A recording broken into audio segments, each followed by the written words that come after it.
السلام عليكم. ورجعت لكم اليوم بفيديو غادي نحطو لكم. غادي تشوفوا فيديوهات اللي هي متنوعه.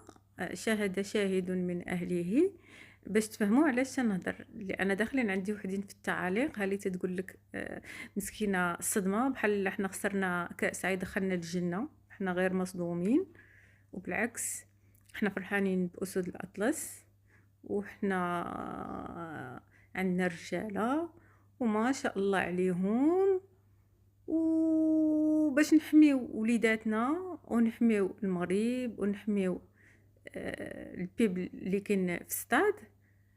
سمحنا وغطينا البيلانتي بكل روح رياضية. احنا هديناه اليوم، كره من كره، صدق من صدق، كذب من كذب.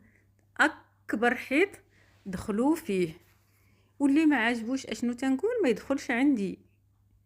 انا اختي مغربيه وادافع عن بلدي واحب بلدي، واللي عجبو الحال مرحبا، واللي ما عجبوش الحال ما يكومونطيش عندي وما يدخلش عندي وما يطلش على لو كونط ديالي.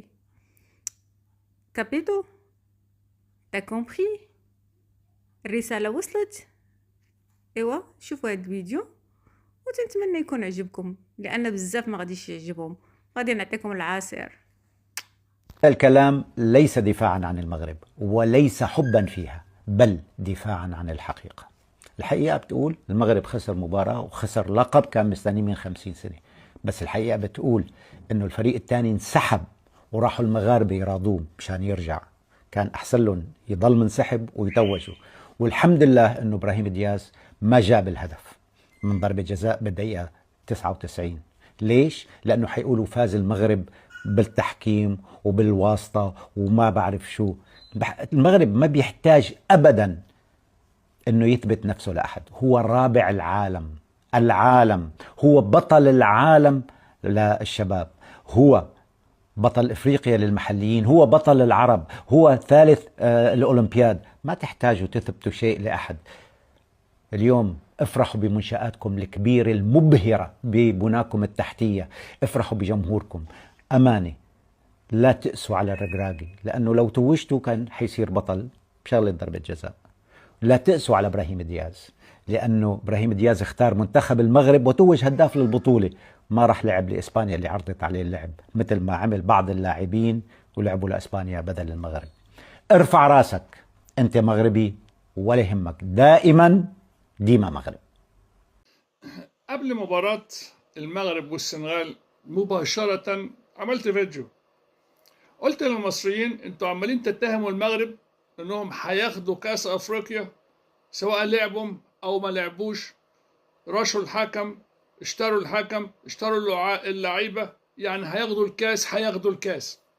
سألت المصريين هتعملوا ايه لو المغرب خسرت كاس افريقيا؟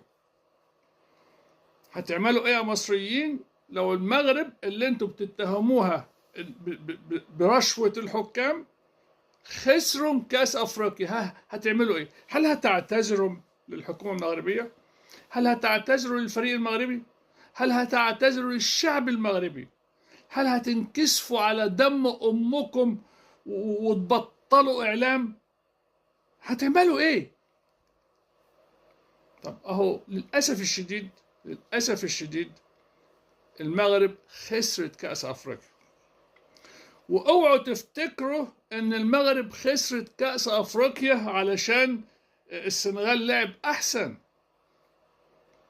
المغرب تنازلت عن كأس أفريقيا للسنغال. المغرب ضحت بكأس أفريقيا للسنغال. لازم تفهموا ان ضربة الجزاء اللي جت في اخر دقيقة في الوقت بدل الضايع، واللي ضيعها اللاعب المغربي، اللاعب ما ضيعهاش عشان ما عرفش يشوط، لا، اللاعب تعمد ما يجيبش جون. لاعب المغرب تعمد ما يدخلش ضربة الجزاء. ما اعرفش اذا كنتوا يا مصريين بتفهموا ولا بتفهموش.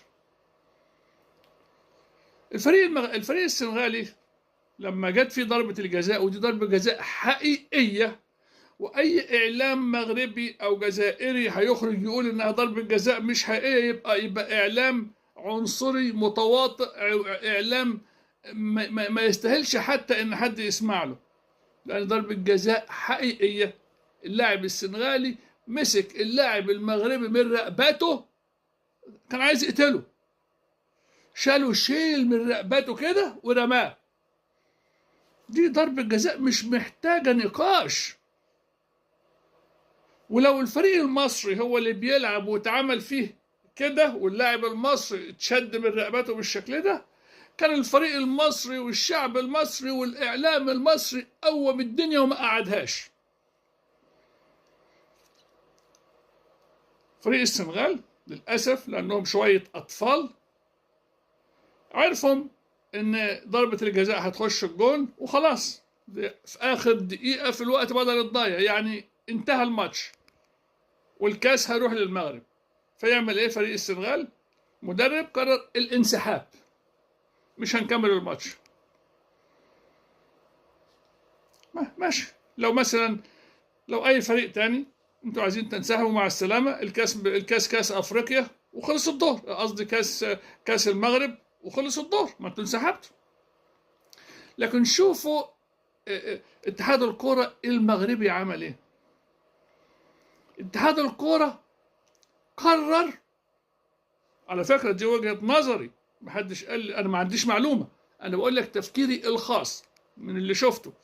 اتحاد الكرة قرر ان اللاعب المغربي ما يدخلش دي ضربة الجزاء. اتحاد الكرة المغربي قرر ان العلاقات المغربية مع السنغال ومع الاتحاد الافريقي ومع الدول الافريقية ومع الشعوب الافريقية اهم بكتير من كاس افريقيا. فهمتوا يا مصريين؟ المغاربة ضحوا بكاس افريقيا في مقابل العلاقات مع الدولة الافريقية، مع الشعوب الافريقية، مع دولة السنغال. لو انتم مكانهم يا مصريين مش هتضحوا بكاس افريقيا. لكن المغاربة دول كبار. عارف يعني ايه انهم يضحوا بكاس افريقيا في سبيل ان العلاقات مع افريقيا، مع السنغال، مع الشعوب، مع القارة السمراء ما تبصش، في سبيل ان ما يعطوش فرصة للاعلام المعادي زي الاعلام المصري والاعلام الجزائري ما يقعد يهري ويهري ويقول لك شوف علشان في ارضهم ضرب الجزاء غير شرعية، اخذوا الكاس وهم مش من حقهم. ويجي الاعلام المصري يقول لك انا مش قلت لكم، احنا مش قلنا لكم هيعملوا المستحيل عشان ياخدوا الكاس، اهو اخذوا الكاس، الفريق اتغلب انسحب، قلنا لكم احنا المصريين كنا عارفين المغاربة وحشين. اتحاد الكرة الافريقي المغربي مدرب المغرب طلع اذكى منكم كلكم يا اعلاميين يا مصريين يا جزائريين. اتحاد الكرة المغربي ضحى بكاس افريقيا في سبيل ان شوية زبالة في مصر وفي الجزائر ما يطولوش لسانهم على اساتذهم، على اسيادهم في المغرب. يا جماعة اللي المغرب عملته بالتضحية بكاس أفريقيا خلاها بس مش كسبت كاس أفريقيا، المغرب كسبت أفريقيا كلها. عشان تعرفهم قد إيه الشعب المغربي ده شعب كبير، شعب عظيم. المغرب تعتبر أم وأب أفريقيا. المغرب بالنسبة لأفريقيا هي الأم وهي الأب. تفتكروا ان دولة كبيرة زي المغرب، شعب عظيم زي الشعب المغربي، ممكن يبوظ علاقات بين دولة وبين شعب زي السنغال علشان كاس افريقيا؟ كاس ايه؟ دي كورة، ده تسالي، ده لعب عيال. العلاقات بين الدول اهم، العلاقات بين الشعوب اهم. ده يبين لكم قد ايه المغرب دي دولة كبيرة. المغاربة كبار. فاهمين يعني ايه كبار؟ ايه عاوزين ايه يا سنغاليين؟ عايزين كاس افريقيا؟ خدوه هديه مننا ليكم. دي حاجه يعني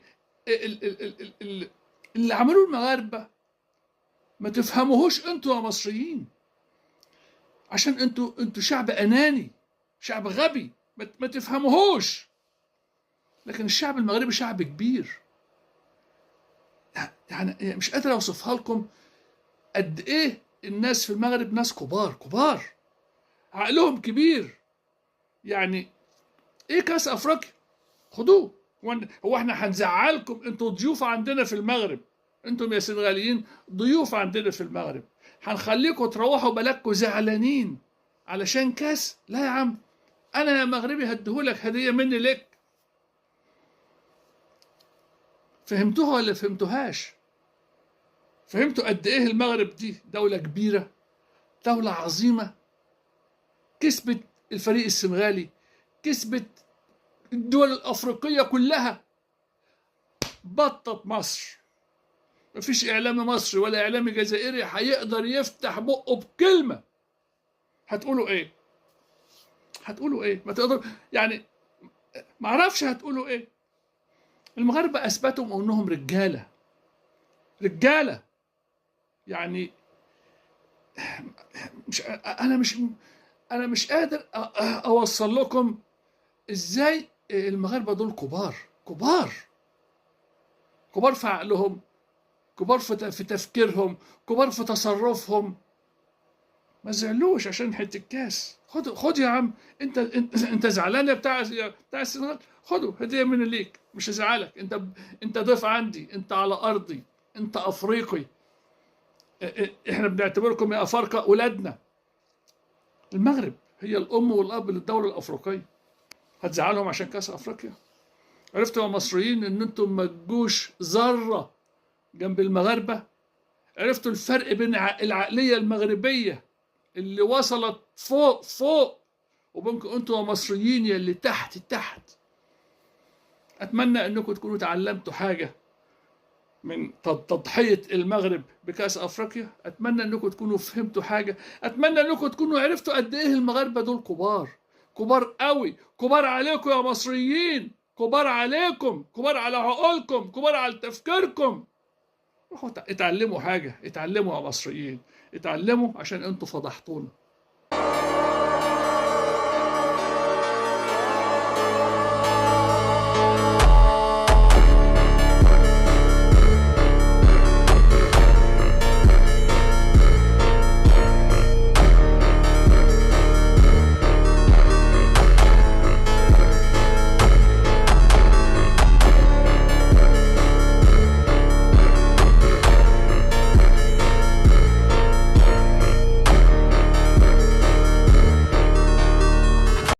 تأسفن على غدر الزمان لطالما رقصت على جثث الأسود كلاب. لا تحسبن برقصها تعلو على أسيادها، تبقى الأسود أسودا والكلاب كلابا.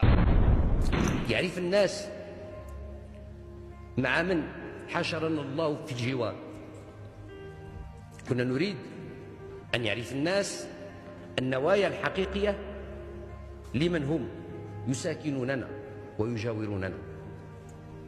ولله الحمد سبحانه وتعالى، فقد انكشف الغطاء وعرف كل واحد بقيمته الحقيقية، قيمته البشرية وقيمته السياسية.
بوسولي الدين المدلولين. اشنو معنية هذه الجملة؟ نسمعكم بعدا باش تاخذوا فكرة وتعرفوا شنو كاين، مابقاش عندكم علامات استفهام.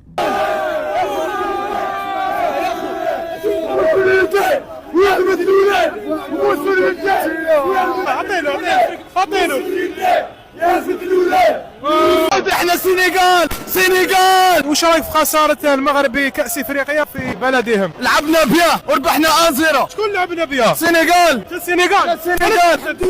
يا فرحانين تاع الصحراء الغربية. حبوا يحقهم صح ربي معاهم حبيبي. بيناتي هذيك اللي عطاوها ربي اللي كان معاهم حبيبي. وفي فرنسا. وش رايك سينيغال؟ إذا وكيف شفتوا هكذا عبر الشعب الجزائري من قلب الجزائر عن خسارة المنتخب المغربي أمام المنتخب السنغالي. الحقيقة المرة أن المنتخب السنغالي فاز بكأس إفريقيا وخذ اللقب ودى مع الكأس ورجع البلاد. حنا تقبلنا هذا الوضع مهما كانت الطرق ومهما كانت الأساليب. المهم كنشوفوا السنغال خذت الكأس. المقصود هو زعما أنتم كجيران حتى إلا كان محقكم تفرحوا بفوز السنغال فعادي تهزوا الكأس وتحتفلوا براية السنغال وتقولوا أنتم سنغال. الله يجعلك كاع تلص راسك بالصباغة كحلة وتقول أنا سنغالي. حنا ما كيهمنا. ولكن نتوما ما بيكمش السنغال. حنا عارفين لو كانت حتى نيجيريا في الفينال كنتو غتشجعوا نيجيريا. الاشكال ديالكم والقمه اللي عندكم هنا ما بغاش تهبط اللي هي المغرب. هذا هو السبب الرئيسي اللي كيخليكم تفرحوا ولا تحزنوا واللي كيخليكم ايضا تفوهوا بعبارات مخله بالجوار. اذا على هذا الحساب حنا كتربيه الملوك والجيران اللي كنا متحكمين في الفرحه ديالكم نبقاو ديما نخسروا على ودكم ونشوفوا جيراننا فرحانين وناشطين وخارجين كيزهاو. ماذا بينا الا كانت الخساره ديالنا والسقوط كيفرحكم ما عندناش مشكل. ودابا السؤال المطروح ياك جيتوا للمغرب كجمهور تعاملوا معكم مزيان ما اذاوكم حتى شي حاجه مغاربه كرم الضيافه طيبوبه كل شيء بخير وعلى خير. زعما ما عندكم شي حاجه في القاموس سميتها وما جزاء الاحسان الا الاحسان؟ كاين شي حاجه سميتها زعما الاعتراف بالجود والكرم؟ واخا ماشي مشكل فوت عليا هذا السؤال وما عندنا ما نديروا بالجواب ديالو. نشوفوا بعدا واحد اللقطات ونطرحوا سؤال اخر.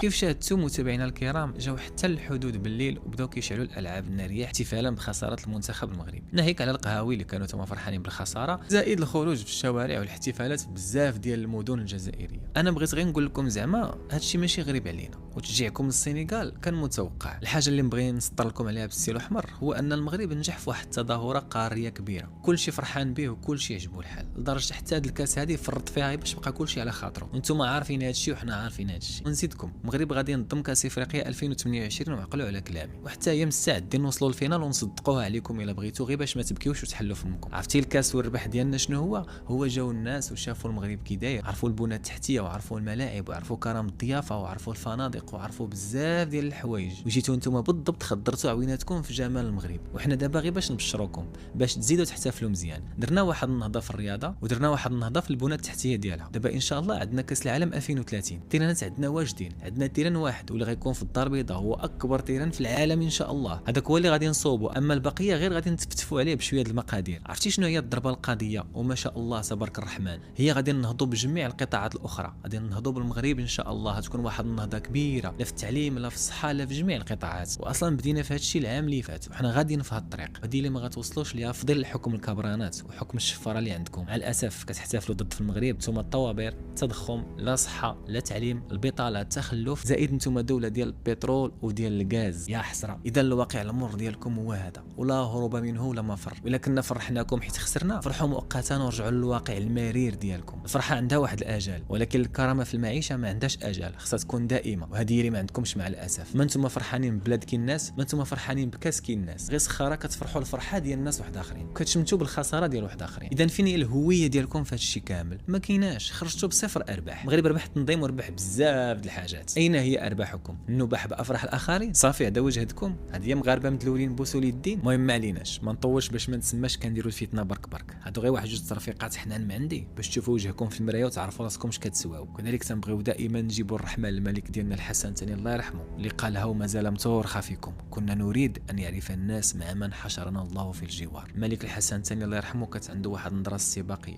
وكنعرف علاش مطويه الامور. حنا لحد الان مع الاوامر ديال ابن البار الملك محمد السادس حفظه الله، لحد الان تامرنا بالاتقار وحسن الجوار. لحد الان المغاربه داخلين سوق راسهم وشادين انتقارهم، نهار نهيجوا راه نغطيو البحر. مع الاسف الظرافه ديالنا كتشوفوها ضعف، ولكن الجواب ديالنا ما كيكونش بالعدائيه وباللسان، الجواب ديالنا كيكون انجازات في بلادنا، وهذه اللي صعيبه عليكم ما عمركم ديروها. فرق كبير ما بين اللسان والدراع، بصحتكم اللسان وبصحتنا الدراع، وما شاء الله من الفوق. وتحياتي للمغاربه الحرار والسلام عليكم.